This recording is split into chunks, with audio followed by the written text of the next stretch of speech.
ഗഗനോയിഡിൻ്റെ പുതിയൊരു എപ്പിസോഡിലേക്ക് എല്ലാവർക്കും സ്വാഗതം. ഞാൻ ബാബു. നമ്മളിന്ന് ഉണ്ടാക്കാൻ പോകുന്നത് ഒരു ഫാസ്റ്റ് ചാർജിങ് കാർ ചാർജറാണ്. അതായത് ഓൾറെഡി ഉള്ള ഒരു സാധനത്തെ നമ്മൾ കൺവേർട്ട് ചെയ്ത് ഒരു ഫാസ്റ്റ് ചാർജിങ് എനേബിൾ ആയിട്ടുള്ള ഒരു കാർ ചാർജർ ഉണ്ടാക്കുന്നു. സിമ്പിളാണ്. നമുക്ക് നേരെ നമ്മളെ വർക്ക്ഷോപ്പിലോട്ട് വിട്ടാലോ.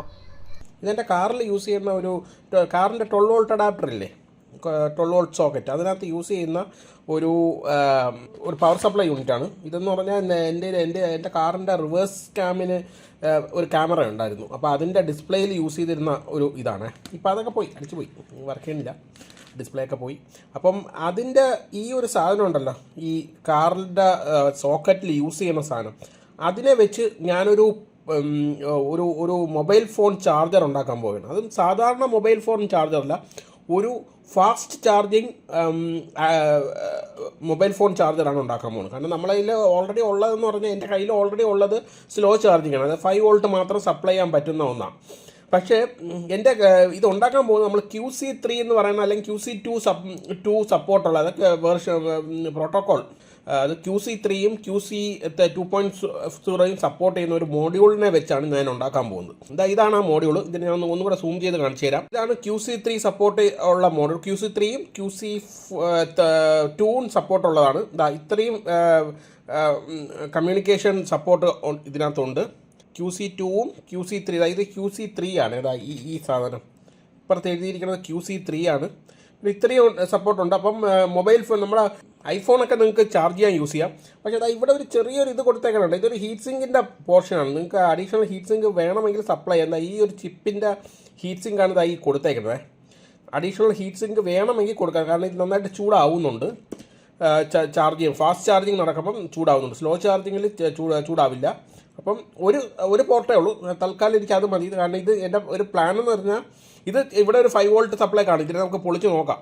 എൻ്റെ ഒരു പ്ലാൻ എന്ന് വെച്ചാൽ ഈ സാധനത്തെ ഇവിടെ ഫിറ്റ് ചെയ്യാനാണ്, വെളിയിലല്ല അകത്ത് ഫിറ്റ് ചെയ്യാനാണ് പ്ലാൻ. അപ്പോൾ ഇതിനെ പൊളിച്ചൊക്കെ എടുക്കണം. ഇതൊക്കെ എങ്ങനെ പൊളിച്ചെടുക്കുമെന്നൊന്നും എനിക്ക് അറിഞ്ഞുകൂടാ. എല്ലാം ഇനി നോക്കണം. ഇത് കാരണം ഇതിനകത്ത് സ്ക്രൂ ഒന്നും കാണാനില്ല. അതിന് പകരം ഇതായിരിക്കും ഉള്ളത്, ലോക്കായിരിക്കണം. ആ ലോക്ക് നമ്മൾ ഊരണം, ഇത് ഫിറ്റ് ചെയ്യണം. ഇത്രയും മാത്രമേ ഉള്ളൂ ഇന്നത്തെ പണി. വളരെ സിമ്പിളാണ്. ഞാൻ ഈ നൈഫ് വെച്ച് ഇതിൻ്റെ ലോക്കൊക്കെ ജസ്റ്റ് ഒന്ന് വിടർത്തി ഇളക്കാൻ വേണ്ടി ഒന്ന് ശ്രമിച്ചു. പക്ഷേ ഇതിൻ്റെ പ്ലാസ്റ്റിക് ഭാഗം കുറച്ച് പൊട്ടിപ്പോയി. പക്ഷേ കുഴപ്പമില്ല, നമുക്കിത് ഒട്ടിച്ചെടുക്കാൻ പറ്റും. വളരെ വളരെ നല്ല ക്വാളിറ്റി ഉള്ള പ്ലാസ്റ്റിക് ഒന്നും അല്ല കേട്ടോ ഇത്. ഇതിനകത്ത് ഉപയോഗിച്ചിരിക്കുന്നത് ഒരു സാധാ ലോക്കാണ്. നിങ്ങൾക്ക് കാണാം, കണ്ടോ, സ്ലോട്ടുകളായിട്ട്. അതിനെ ജസ്റ്റ് ഇതിനകത്തോട്ട് ഇറക്കി വെച്ചു. അതിനകത്ത് എന്തോ ഒരു ഗം അവർ യൂസ് ചെയ്തിട്ടുണ്ട്. അതുകൊണ്ടാണ് ഞാനിത് വലിച്ചപ്പം ജസ്റ്റ് ഒന്ന് പൊട്ടി വന്നത്. എന്നാലും സാരമില്ല, നമുക്ക് ഇതിനെ തന്നെ ഫിക്സ് ചെയ്ത് യൂസ് ചെയ്തെടുക്കാം. ഇതിനകത്ത് ഒരു അഡ്വാൻറ്റേജ് ഉള്ളത്, ഇതിനകത്ത് ഇവരൊരു ഫ്യൂസും കൂടെ ഇട്ടിട്ടുണ്ട്. ഒരു 6 ആംപിയറിൻ്റെ ഒരു ഫ്യൂസ് അവർ ഇട്ടിട്ടുണ്ട്. ഇത് സാധാ ഫ്യൂസ് അല്ല, വലിയ ടൈപ്പ് ഫ്യൂസാണ്. എനിക്ക് തോന്നുന്നു ഓട്ടോമൊബൈലിലൊക്കെ വരുന്ന ടൈപ്പ് ഫ്യൂസ് ആണെന്നാണ് എനിക്ക് തോന്നുന്നത്. എനിക്കറിയില്ല. ഈ ഫ്യൂസ് കൊടുത്തേക്കുന്നത് പോസിറ്റീവ് ടെർമിനലാണ്. ഇതാണ് ഇതിനകത്ത് യൂസ് ചെയ്യണ. ഇതിൻ്റെ ടിപ്പിൽ വരണം. ഈ ടിപ്പിനകത്ത് വന്നിട്ട് നേരെ ഡയറക്റ്റായിട്ട് ഫ്യൂസിലാണ് കണക്ട് ചെയ്യണത്. 6 ആംപിയറിൻ്റെ ഫ്യൂസ്. എന്നിട്ട് ഫ്യൂസിൽ നിന്ന് എടുത്ത് നേരെ സ്പ്രിങ്ങിലങ്ങ് കൊടുക്കും. അപ്പോൾ ഇത് ആക്ച്വലി സ്പ്രിങ്ങിലാണ് ഇരിക്കണത്. കാരണം സ്പ്രിങ് നേരെ ഫ്യൂസിലാണ് ടച്ച് ചെയ്തിരിക്കുന്നത്. അപ്പോൾ എന്തെങ്കിലും ഇവിടെ ഒരു ഷോർട്ട് സർക്യൂട്ട് വന്നാൽ ഈ ഫ്യൂസ് അങ്ങ് വയ്ക്കുള്ളൂ. അപ്പോൾ ഇന്ന് നമുക്ക് മറ്റേ ഓട്ടോമൊബൈലിൻ്റെ ഒറിജിനൽ ഫ്യൂസ് പോവുകയൊന്നുമില്ല, ഈ ഒരു ഫ്യൂസേ പോവുള്ളൂ. അതുകൊണ്ട് നമുക്കിത് മാത്രം റീപ്ലേസ് ചെയ്യാൻ പറ്റും. നമ്മൾ ഇതിനകത്തുള്ള PCB റീപ്ലേസ് ചെയ്തിട്ട് QC3 മോഡ്യൂൾ ഇങ്ങനെയോ തലയിരിച്ചോ എങ്ങനെയെങ്കിലും നമുക്ക് ഫിക്സ് ചെയ്യണം. കറക്റ്റ് ഇനഫ് സ്പേസ് ഇതിനകത്തുണ്ട്. പിന്നെ ഉള്ളതെന്ന് പറഞ്ഞാൽ ഇതിനകത്ത് സ്പ്രിങ് ഉണ്ടല്ലോ, സ്പ്രിങ്ങിനെ നമ്മൾ റീയൂസ് ചെയ്യേണ്ടി വരും. കാരണം വെച്ചാൽ സ്പ്രിങ്ങിനകത്താണ് മറ്റേ ഫ്യൂസ് കണക്ട് ചെയ്തിരിക്കുന്നത്. ഇതിനകത്താണെങ്കിൽ സ്പ്രിങ് ഡയറക്റ്റായിട്ട് PCBയിൽ സോൾഡർ ചെയ്ത് വെച്ചേക്കാണ്. അപ്പം നമുക്ക് ഡയറക്റ്റായിട്ട് PCBയിൽ വെക്കാൻ പറ്റില്ല. അതിന് പകരം വേറെ എന്തെങ്കിലും ടെക്നിക്ക് നോക്കേണ്ടി വരും. ഞാനൊരു കാര്യം ചെയ്യും, ഇതിനകത്തുള്ള സാധനം മുഴുവൻ മാറ്റിയിട്ട് ആ QC3 മോഡ്യൂൾ വെക്കുമ്പോൾ നമുക്ക് ആ USB ഔട്ട്ലെറ്റ് എടുക്കണമല്ലോ, അതിനുവേണ്ടി ചെറിയൊരു ഹോൾ വേണം, റെക്റ്റാങ്കിൾ ടൈപ്പ്. അങ്ങനെ ഒരു ഹോളും കൂടെ ഇട്ടിട്ട് ഞാൻ വരാം. ഹോളൊക്കെ ഇട്ട് കേട്ടോ, ഇത്തിരി കഷ്ടപ്പെട്ടാണെങ്കിലും ഒരു ഫയലൊക്കെ വെച്ച് ഗ്രൈൻഡ് ചെയ്ത് ഞാൻ കൃത്യമായിട്ട് ഹോൾ ഈ സൈഡിലാണ് ഇട്ടത്. മാത്രമല്ല ഈ പൊട്ടിയ സാധനങ്ങളൊന്നും ഒട്ടിച്ചിട്ടൊന്നും ഇല്ല കേട്ടോ. ജസ്റ്റ് ഞാൻ അതിനകത്ത് ഫിക്സ് ചെയ്ത് വെച്ചിട്ട് കാണാൻ എങ്ങനെ ഉണ്ടെന്ന് നോക്കാൻ വേണ്ടിയിട്ടുള്ള ഒരു ഇതാണ്. ഇങ്ങനെയാണ് ബോർഡ് ഇതിരിക്കുന്നത്. അപ്പോൾ ഇതിൻ്റെ ഇവിടെ ഒരു ചെറിയൊരു ഹോൾ പൊട്ടിയിട്ടുണ്ട്. അതൊക്കെ പൊട്ടിപ്പോയി. അത് കുഴപ്പമില്ല, നമുക്കത് കുഴപ്പമില്ല. അത് കാരണം വെച്ചാൽ അതൊരു വൃത്തികേടായിട്ട് ഫീൽ ചെയ്യണമെങ്കിൽ നിങ്ങൾക്ക് MCയിലോ അങ്ങനത്തെ എന്തെങ്കിലും വെച്ച് അടയ്ക്കാം. ഇല്ലെങ്കിൽ നമുക്ക് ഇങ്ങനെയാണ്. കാരണം ഇതെല്ലാം പൊട്ടി തന്നെയാണ് ഇരിക്കുന്നത്. നമുക്കത് ഒട്ടിച്ചെടുക്കണം. കാരണം QC3 മോഡ്യൂൾ കണ്ടത് ഞാൻ ഫിക്സ് ചെയ്തേക്കണം. ഇങ്ങനെയാണ് വെച്ചത്. അപ്പോൾ എന്ത് ചോദിച്ചാൽ PCB അതിനകത്ത് ഉറച്ചങ്ങിരിക്കും. അപ്പോൾ കുറച്ച് PCBയുടെ ഭാഗം ഞാൻ ഗ്രൈൻഡ് ചെയ്തിട്ടുണ്ട് കേട്ടോ. കാരണം ഇതിനകത്ത് കറക്റ്റാണ് കയറാൻ വേണ്ടി. അതുകൊണ്ട് ഈ സൈഡും 2 സൈഡും കറക്റ്റായി ഒന്ന് ഗ്രൈൻഡ് ചെയ്തിട്ട് വയ്ക്കുമ്പോൾ PCB ഇതിനകത്ത് തട്ടി നിൽക്കുക. അപ്പോൾ അതിൻ്റെ അഡ്വാൻറ്റേജ് എന്താണെന്ന് വെച്ചാൽ ഞാൻ PCB മറ്റേ USB-ക്കകത്ത് കുത്തിയാലും വലിച്ചാലും ഈ PCB ആ 2 എഡ്ജിലും തട്ടി നിൽക്കണ കാരണം ഇത് പുറത്തോട്ടൊന്നും വരില്ല. നമുക്ക് അതിനെ ഫിക്സ് ഒന്നും ചെയ്യേണ്ട കാര്യമില്ല. ജസ്റ്റ് ഇങ്ങനെ വെച്ചിട്ട് അങ്ങ് അടച്ചാൽ മതി. പിന്നെ ഒന്നും അനങ്ങും. പക്ഷേ ഇങ്ങനെയാണ് ഞാൻ ഫിക്സ് ചെയ്യണമെങ്കിൽ ഇതിനെ ഫിക്സ് ചെയ്യേണ്ട ഉള്ള ഒരു കാര്യം കൂടെ നമ്മൾ ചെയ്യണം. നമ്മൾ കുത്തുമ്പോൾ ഇതങ്ങ് അകത്ത് കയറിപ്പോവും, വലിക്കുമ്പോൾ ചിലപ്പം പുറത്തിറങ്ങി വരും. ഇല്ലെങ്കിൽ നമ്മൾ അതിനെ ഗ്ലൂ ഗൺ ഇട്ട് ഉറപ്പിച്ചൊക്കെ വെക്കണം. പക്ഷേ തല തിരിച്ചാണ് വെക്കണമെങ്കിൽ എല്ലാ പ്രോബ്ലവും അവോയ്ഡ് ആവും. കാരണം എന്ന് വെച്ചാൽ ഈ തിട്ടയിൽ ഈ PCB ഉറച്ചിരിക്കണ കാരണം വലിച്ചാലും കുത്തിയാലും ഒന്നും ഒരു പ്രശ്നമില്ല. നമുക്ക് ഫിക്സ് ഒന്നും ചെയ്യണ്ട. ഇതിൻ്റെ PCBയുടെ എഡ്ജ് കണ്ട നിങ്ങൾക്ക് കാണാൻ പറ്റുന്നുണ്ടല്ലോ അല്ലേ, ഇതിനകത്തുള്ള സൈഡിൽ തന്നെ തട്ടി നിൽപ്പുണ്ട്. അപ്പോൾ അതുകൊണ്ടുള്ള അഡ്വാൻറ്റേജ് നേരത്തെ പറഞ്ഞ പോലെ തന്നെ PCB അനങ്ങൂല. കാരണം എത്ര വലിച്ചു കുത്തിയാലും പിടിച്ച് വലിച്ചാലൊന്നും ഇവ അനങ്ങൂല, ഉറച്ച് തന്നെ ഇരിക്കും. പിന്നെ ഈ PCBയുടെ താഴെ കണ്ട കുറച്ച് സ്പേസ് കിടപ്പുണ്ട്. നമുക്കത് ഫില്ലൊന്നും ചെയ്യേണ്ട കേട്ടോ, ഫിക്സ് ഒന്നും ചെയ്യേണ്ട. കാരണം വെച്ചാൽ ഈ QC3 മോഡ്യൂൾ തന്നെ ഇതിനകത്ത് കറക്റ്റാണ് ഫിക്സ് ചെയ്തായിട്ട് ഇരിക്കണത്. ഒന്ന് അങ്ങോട്ടും ഇങ്ങോട്ടൊന്നും അനങ്ങൂല. അപ്പം നമ്മൾ ഇതിൻ്റെ അകത്തുള്ള ഒന്നും അഡീഷണൽ കൊടുക്കണ്ട. മാത്രമല്ല ഈ QC3യുടെ ബാക്കിൽ കണ്ട ഒരു ചെറിയൊരു ഹീറ്റ് സിങ്കിൻ്റെ ഒരു ഇത് കൊടുക്കുന്നുണ്ട്. നിങ്ങൾക്കത് അത്യാവശ്യമാണെങ്കിൽ മാത്രം യൂസ് ചെയ്താൽ മതി. കാരണം വെച്ചാൽ നിങ്ങളിപ്പോൾ ക്ലോസ്ഡ് ആയിട്ടുള്ളൊരു സാധനത്തിലാണ് യൂസ് ചെയ്യണമെങ്കിൽ അവിടെ നമുക്ക് ഹീറ്റ് ഡിസിപ്പേഷൻ കുറവാണ്. അപ്പോൾ അങ്ങനെ വരുമ്പോൾ നിങ്ങൾക്ക് ഒരു ചെറിയൊരു ഹീറ്റ് സിങ്ക് കൊടുത്ത് അതിനെ അങ്ങ് ഡിസിപ്പേറ്റ് ചെയ്ത് കളയാം. പക്ഷേ ഇവിടെ നമുക്ക് ഇനഫ് സ്പേസ് ഉണ്ട്. കാരണം എയർ സർക്കുലേഷൻ എല്ലാം ഇനഫ് സ്പേസ് ഉണ്ട്. മാത്രമല്ല വണ്ടിക്കകത്താണ് നിങ്ങൾ യൂസ് ചെയ്യണത്, AC ഇട്ടിട്ടുണ്ടാവും. അപ്പോൾ അങ്ങനെയൊക്കെ വരുമ്പോൾ ഇതിനകത്ത് ചൂടൊരു പ്രശ്നമാവാൻ വഴിയില്ല. അപ്പം അതിൻ്റെ ആവശ്യമില്ല. നമ്മൾ ഇങ്ങനെയാണ് ഇത് ഫിക്സ് ചെയ്യണം. ടോട്ടൽ ഇതിനകത്ത് അഡീഷണലായിട്ട് ഒരു സാധനങ്ങളും വേണ്ട. കാരണം ഇതിനകത്ത് തന്നെ QC3 തന്നെ ചെറിയൊരു LED ഒക്കെ ഡിസ്പ്ലേ ഒക്കെ ഉണ്ട്, ഒരു ബ്ലൂ കളർ LED ഒക്കെ. അതൊക്കെ ഞാൻ കാണിച്ചു തരാം ഫിക്സ് ചെയ്തിട്ട്. മാത്രമല്ല ഇത്രയേ ഉള്ളൂ കണക്ഷൻ, അത് അഡീഷണൽ കണക്ഷൻസ് ഒന്നുമില്ല. പിന്നെ നമുക്ക് വേണ്ടത് ഫ്യൂസ് ഉണ്ട്. ഫ്യൂസ് ഇതാ ഇവിടെ വരും. മാത്രമല്ല ഫ്യൂസിൻ്റെ ആക്ച്വലി അതൊരു ത്രെഡ് ടൈപ്പാണ്. ഇതിനകത്തൊരു ചെറിയൊരു മെറ്റൽ പീസ് ഉണ്ട്. ആ മെറ്റൽ പീസ് ഇതാ ഇതിനകത്തോട്ട് ഇട്ടിട്ട് ഫ്യൂസിനെ അതിനകത്തോട്ട് ഇറക്കിയാണ്. മാത്രമല്ല അതൊരു ത്രെഡാണ്. കണ്ട നമുക്ക് ഞാൻ തിരികെ കയറ്റാം. അപ്പം മറ്റേ ഇതിൻ്റെ മുകളിലത്തെ മോഡ്യൂളും കൂടെ വരുമ്പോഴാണ് അത് ഉറച്ചിരിക്കും. അപ്പം ഫ്യൂസ് നമുക്ക് പുറത്ത് നിന്ന് റീപ്ലേസ് ചെയ്യാൻ പറ്റും. ഇൻ കേസ് ഫ്യൂസ് പോയാൽ ഈ ത്രെഡ് ഊരിയിട്ട് നമുക്ക് ഈ ഫ്യൂസിനെ റീപ്ലേസ് ചെയ്യാൻ പറ്റും. അപ്പോൾ അതിനെ വലിച്ച് പൊളിക്കുകയൊന്നും വേണ്ട. അതാണ് ഇതിൻ്റെ ഒരു അഡ്വാൻറ്റേജ്. ഇതാ ഈ സാധനം, ഈ സൈഡ് അത് നെഗറ്റീവാണ്. ഞാൻ നേരത്തെ പറഞ്ഞിട്ടുണ്ടല്ലോ. അപ്പം നെഗറ്റീവ് എന്നുള്ള വയർ എടുത്ത് നമുക്ക് ഇതാ ഇവിടെ നെഗറ്റീവ് കൊടുക്കണം. പോസിറ്റീവാണ് ഇതാ ഇത്. ഈ സ്പ്രിങ്ങിൽ എങ്ങനെയെങ്കിലും സോൾഡർ ചെയ്തെടുക്കണം. സോൾഡർ ചെയ്തിട്ട് ഇതാ ഇവിടെ കൊടുക്കണം. അത്രേ ഉള്ളൂ. നമുക്ക് ഇതിനകത്ത് ഒരു കട്ടിയുള്ള ഒരു ബെൽറ്റ് വയർ കൊടുത്താൽ മതി. അതിന് കാരണം എന്ന് വെച്ചാൽ ഇവൻ ഫാസ്റ്റ് ചാർജിങ്ങിൽ maximum 12 volt 1.5 ampere to 2 ampere maximum. അത് 1.5 ആംപിയറെ കൊടുക്കുള്ളൂ, അവൻ സപ്ലൈ ചെയ്യുള്ളൂ. അപ്പം 1.5 ആംപിയർ ഹാൻഡിൽ ചെയ്യാൻ പറ്റുന്ന ഒരു വയർ കൊടുത്താൽ മതിയാവും. പിന്നെ 5 ആംപിയർ ആണെങ്കിൽ 5 വോൾട്ട് ആണെങ്കിൽ 3 ആംപിയർ സപ്ലൈ ചെയ്യും മാക്സിമം.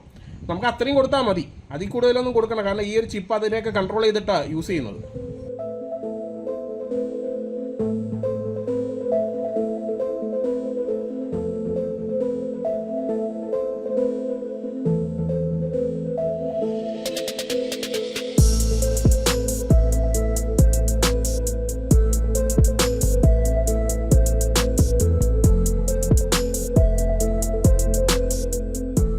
സോൾഡറിങ് പരിപാടിയൊക്കെ കഴിഞ്ഞു. ഇനി നമുക്കിതിനെ ഫിക്സ് ചെയ്യണം. നമുക്ക് ഈ പൊട്ടിപ്പോയതിനെയൊക്കെ ഒട്ടിക്കാൻ വേണ്ടി നമ്മൾ ഫെവി ബോണ്ടാണ് യൂസ് ചെയ്യണത്. വേണമെങ്കിൽ സൂപ്പർ ഗ്ലൂവും യൂസ് ചെയ്യാം, ഇതിലേക്ക് അരാൾഡൈറ്റും യൂസ് ചെയ്യാം. പക്ഷേ അതൊക്കെ യൂസ് ചെയ്താൽ പിന്നെയും നമുക്ക് എന്തെങ്കിലും ഒരു കാരണവശാൽ ഇതിനെ ഇളക്കേണ്ടി വരണമെങ്കിൽ ഭയങ്കര പാടായിരിക്കും. അതുകൊണ്ട് ഞാനിതിനെ ഫിക്സ് ചെയ്യാനുള്ള പരിപാടി നോക്കാം.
ഞാനൊരു ഇൻസുലേഷൻ ടേപ്പ് ഇട്ട് ജസ്റ്റ് ഒന്ന് ഒട്ടിച്ചേ, കാരണം ഇതിപ്പോൾ ഉണങ്ങിയിട്ടുണ്ട് നന്നായിട്ട്. അപ്പം ഞാൻ ഉണങ്ങുന്നതിന് മുമ്പാണ് ഞാനിത് ഇൻസുലേഷൻ ടേപ്പ് ഒട്ടിച്ചത്. കാരണം വെച്ചാൽ ഞാനിത് ജസ്റ്റ് ഒന്ന് മറ്റേ ഗം തേച്ചിട്ട് തന്നെ ആ ത്രെഡ് എടുത്ത് മറ്റേ ഫ്യൂസ് ഇല്ലേ അത് ഇതിനകത്തോട്ടൊന്ന് ഫിക്സ് ചെയ്തു. അപ്പോൾ ഇതങ്ങ് ഇളവിപ്പോയി, കാരണം ഉണങ്ങിയില്ലല്ലോ. അപ്പോൾ അതുകൊണ്ട് ഞാനിപ്പോൾ എന്ത് ചെയ്തതെന്ന് വെച്ചാൽ ജസ്റ്റ് ഒരു ഇൻസുലേഷൻ ടേപ്പ് ഇട്ടിട്ട് അതിനെ ഉണങ്ങാൻ വെച്ചു. ഇപ്പം നന്നായിട്ട് ഉണങ്ങിയിട്ടുണ്ട് കേട്ടോ. ഇതിപ്പോൾ നേരത്തെ ചെയ്തതാണ്.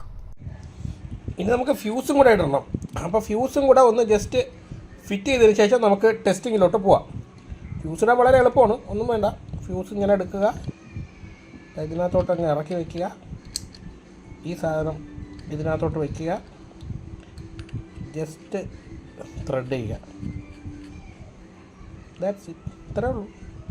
ദാറ്റ്സ് പിന്നെ ഇനി നമുക്കിതിനെ ഒന്ന് ടെസ്റ്റ് ചെയ്യണം. ഇതാണ് നമ്മുടെ 12 വോൾട്ട് പോർട്ട് അല്ലെങ്കിൽ സിഗരറ്റ് ലൈറ്റർ സോക്കറ്റ്. അപ്പോൾ ഇതിനകത്തോട്ട് നമുക്ക് ഈ നമ്മളുണ്ടാക്കിയ ഫാസ്റ്റ് ചാർജിങ് മോഡ്യൂളിനെ ഒന്ന് ഇറക്കി വെച്ച് നോക്കാം. അപ്പം ഇതിനകത്തൊരു LED ഉണ്ടെന്നൊക്കെ പറഞ്ഞല്ലോ ഞാൻ, അതൊക്കെ കാണിച്ചു തരാം. ഇത് ജസ്റ്റ് ഒരു ഹോൾ ഉണ്ടല്ലോ, അത് ആ ഹോൾ വഴി നോക്കിക്കോണം. കണ്ടല്ലോ, ആ ചെറിയ ഹോൾ വഴി നിങ്ങൾക്ക് അകത്ത് കത്തുന്ന 12 വോൾട്ട് LED ലൈറ്റ് കാണാൻ പറ്റും. ഈ LED ഇപ്പം 5 വോൾട്ടിലാണ് കത്തുന്നത്. അതുകൊണ്ട് തന്നെ അതിൻ്റെ ബ്രൈറ്റ്നസ്സാണിത്.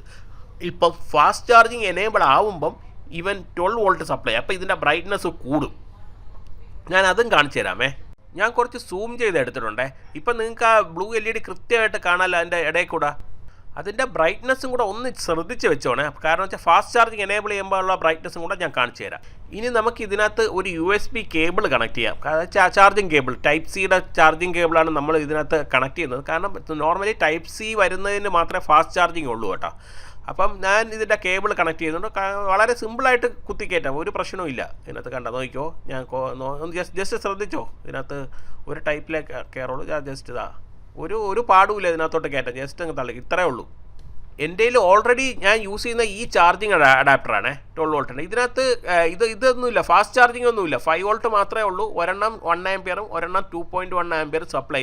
ഫാസ്റ്റ് ചാർജിങ് അല്ല, വളരെ സ്ലോ ആയിട്ട് തന്നെയാണ് ചാർജ് ചെയ്യണം. ടൈം എടുത്ത് തന്നെ ചാർജ് ചെയ്യണം. 2, 3, 4 മണിക്കൂർ എടുത്ത് തന്നെയാണ് ഫുൾ ചാർജ് ആവുന്നത്.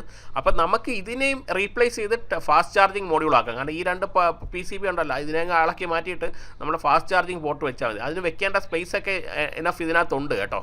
ഞാൻ അതും ഫ്യൂച്ചറിൽ ചെയ്യും. ഇപ്പം ഞാൻ എൻ്റെ മൊബൈൽ ചാർജറിൽ കൊടുത്തു. അപ്പം ഇതിപ്പം 5 വോൾട്ടിലാണ് ചാർജ് ആവുന്നത്. എപ്പോഴും 5 വോൾട്ടിലേ ചാർജ് ആവുള്ളൂ.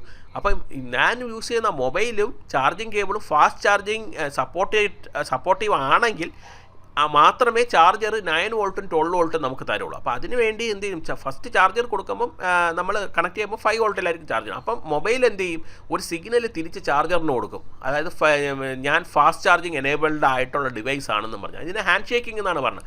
ആ സിഗ്നൽ കിട്ടിയാൽ മാത്രമേ നമ്മുടെ ചാർജർ 9 വോൾട്ടും 12 വോൾട്ടും നമ്മുടെ മൊബൈലിലോട്ട് കൊടുക്കും. അങ്ങനെ നമുക്ക് ഫാസ്റ്റ് ചാർജിങ് എനേബിൾ ആവും. ഇപ്പം നോക്കിക്കോ, എൻ്റെ ഫാസ്റ്റ് ചാർജിങ് എനേബിൾ കണ്ട, ഇപ്പോൾ ഫാസ്റ്റ് ചാർജിങ് എനേബിൾഡായി. അപ്പം ഫാസ്റ്റ് ചാർജിങ് എനേബിൾ ആവണമെങ്കിൽ ആ ഡിവൈസ് സപ്പോർട്ടീവ് ആയിരിക്കണം. ഇപ്പോൾ ഇവിടെ കണ്ട 12 വോൾട്ട് വന്നതുകൊണ്ട് ഇപ്പോൾ ഈ LED ബ്രൈറ്റ്നസ് കൂടി.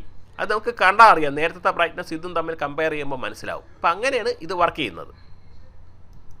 ഈ വീഡിയോ നിങ്ങൾക്ക് ഉപകാരപ്രദമാണെന്ന് തോന്നുകയാണെങ്കിൽ ലൈക്ക് ചെയ്യണേ. മാത്രമല്ല നിങ്ങളുടെ ഫ്രണ്ട്സിന് ഷെയറും ചെയ്ത് കൊടുക്കണേ. പിന്നെ വീഡിയോയെക്കുറിച്ച് എന്തെങ്കിലും ഡൗട്ടോ സജഷൻസോ ഉണ്ടെങ്കിൽ വീഡിയോയുടെ താഴെ കമൻറ്റ് ചെയ്യാൻ മറക്കല്ലേ. ഇതുപോലുള്ള ഇൻട്രസ്റ്റിംഗ് വീഡിയോയ്ക്ക് വേണ്ടി ചാനൽ സബ്സ്ക്രൈബ് ചെയ്യാൻ മറക്കരുത്. അതിൻ്റെ അപ്പുറത്തുള്ള ചെറിയ ബെല്ലൈക്കൺ ക്ലിക്ക് ചെയ്താൽ ഞാൻ അപ്ലോഡ് ചെയ്യുന്ന വീഡിയോസിൻ്റെ നോട്ടിഫിക്കേഷൻ നിങ്ങൾക്ക് കിട്ടും. This is Gaganoid signing off. അടുത്ത വീഡിയോ അപ്ലോഡ് ചെയ്യുന്നത് വരെ ചെറിയൊരു ഇടവേള.